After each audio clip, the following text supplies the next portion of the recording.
তারেক রহমান ফুলের শুভেচ্ছা জানিয়েছেন আমাদের প্রধান উপদেষ্টা নোবেল বিজয়ী ডক্টর মোহাম্মদ ইউনূসকে। কেন? এই যে নির্মমতার গুম খুন নির্মমতার দায় আর্মি নিতে চাইছে না, তাদের এখন প্রমোশন হচ্ছে। ক্রিকেট নিয়ে চরম মিথ্যাচার করে সিনেমার নির্মাতাদেরকে বিপদে ফেলেছে সাকিব আল হাসান। প্রতারণায় যার জন্ম, প্রতারণায় তার অলঙ্কার। ইসলামী আন্দোলনের মহাসমাবেশ দারুণভাবে সফল হয়েছে।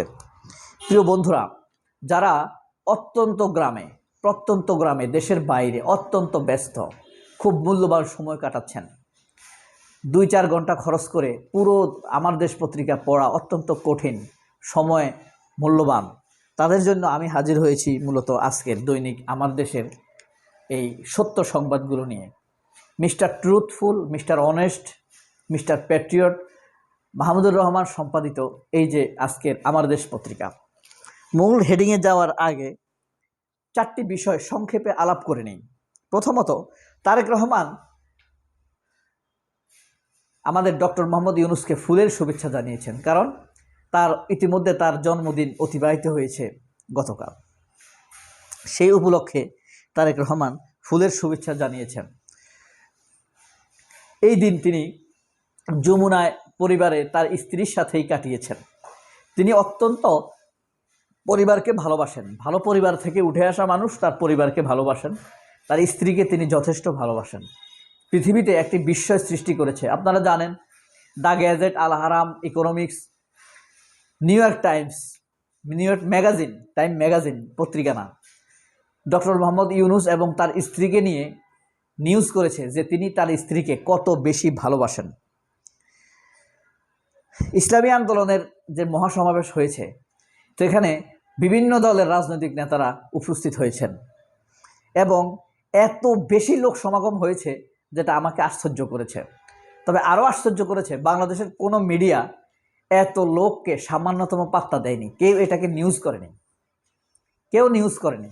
কিন্তু সিপিবির মানুষ 10টা দাঁড়ায়া যদি ওখানে মদ খায়, তবুও প্রথম আলো লিখবে সিপিবির বিশাল প্রতিবাদ সভা। যাই হোক,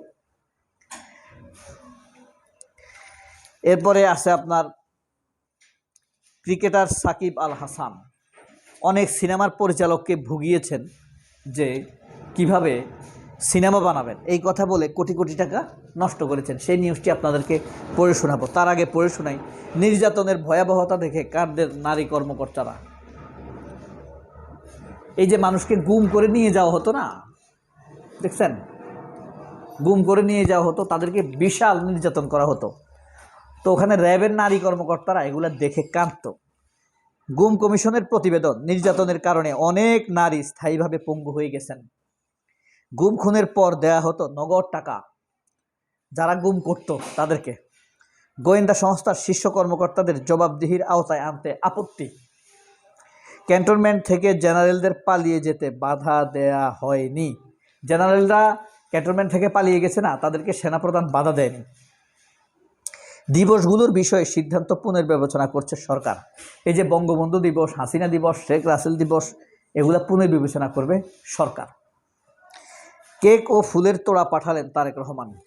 এই যে দেখেন,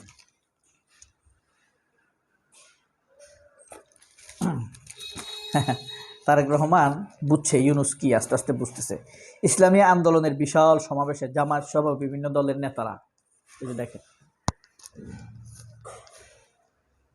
দেখেছেন,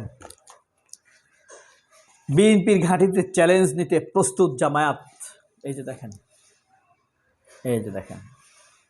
দেখেছেন, বিএনপির ঘাঁটিতে চ্যালেঞ্জ নিতে প্রস্তুত জামায়াত। এটা কোথায়? চট্টগ্রামে। কারা এরা?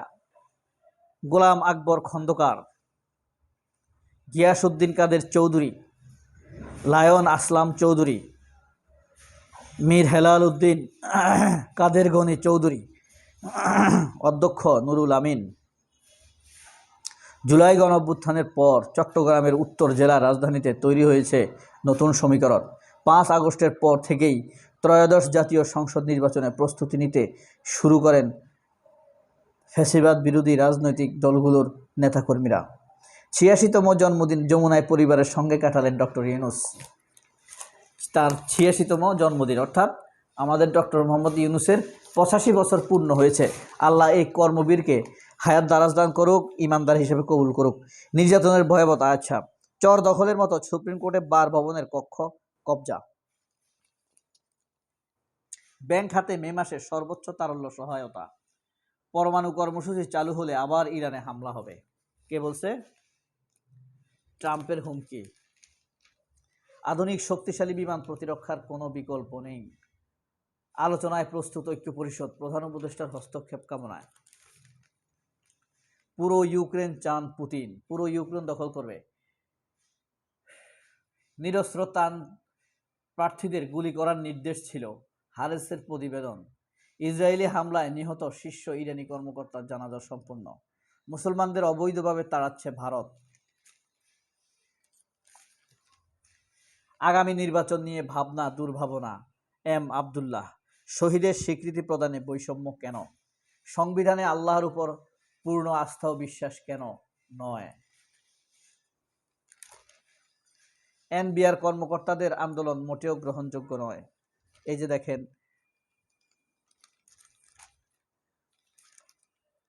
সাকিব আল হাসানের মিথ্যাচারে নির্মাতার স্বপ্নের মৃত্যু। দেখেছেন কত প্রতারক এটা? এটা কিন্তু খাঁটি সুরের সাও, একদম নির্ভেজাল সুরের সাও।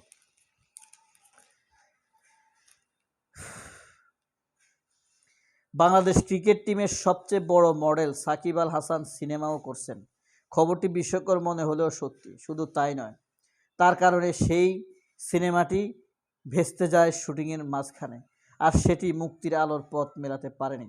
শহরের 5 তরুণ তরুণীর গল্প নিয়ে 1 যুগ আগে সব কিছু পেছনে ফেলে নামের একটি সিনেমার শুটিং হয়। শুরু করেন নির্মাতা রাজিবুল হোসেন। এতে অতিথি চরিত্রে অভিনয় করেন ক্রিকেটার সাকিব আল হাসান। মানে নির্মাতা রাজিবুল হোসেন সব কিছু পিছনে ফেলে শহরের 5 তরুণকে নিয়ে একটি সিনেমা তৈরি করেন। সেখানে অতিথি চরিত্রে থাকার কথা ছিলেন সাকিব আল হাসান। কক্সবাজার শুটিংয়ের অংশ নিয়েছিলেন তিনি, কিন্তু যে কোনোভাবে সেই খবরটি গণমাধ্যমে ফাঁস হলে অভিনয়ের বিষয়টি সরাসরি অস্বীকার করেন। এরপর তিনি আর অভিনয় করেননি। ক্ল্যাপস্টিক ও প্রফেশনাল রেকর্ডিংয়ের মধ্য দিয়ে দৃশ্যমান সম্পন্ন করে, কিন্তু পরবর্তী সময়ে তিনি সিনেমায় অভিনয় করার বিষয়টি অস্বীকার করলে পুরো প্রজেক্ট অনিশ্চয়তায় পড়ে যায়। নির্মাতা বলেন, সাকিব আল হাসানের মিথ্যাচারে নির্মাতা হিসাবে আমাকে যেমন ক্ষতিগ্রস্ত করেছে, তেমনি এটা ছিল একটি শিল্পভিত্তিক কাজের প্রতি। এই ছিল তার প্রতারণা সিনেমা নিয়ে। সে যেখানে গেছে সেখানেই প্রতারণা করেছে। আল্লাহ তাকে হয় সঠিক পথে নিয়ে আসুক, নয়তো ধ্বংস করে দেবে। আল্লাহ হাফেজ। আসসালামু আলাইকুম।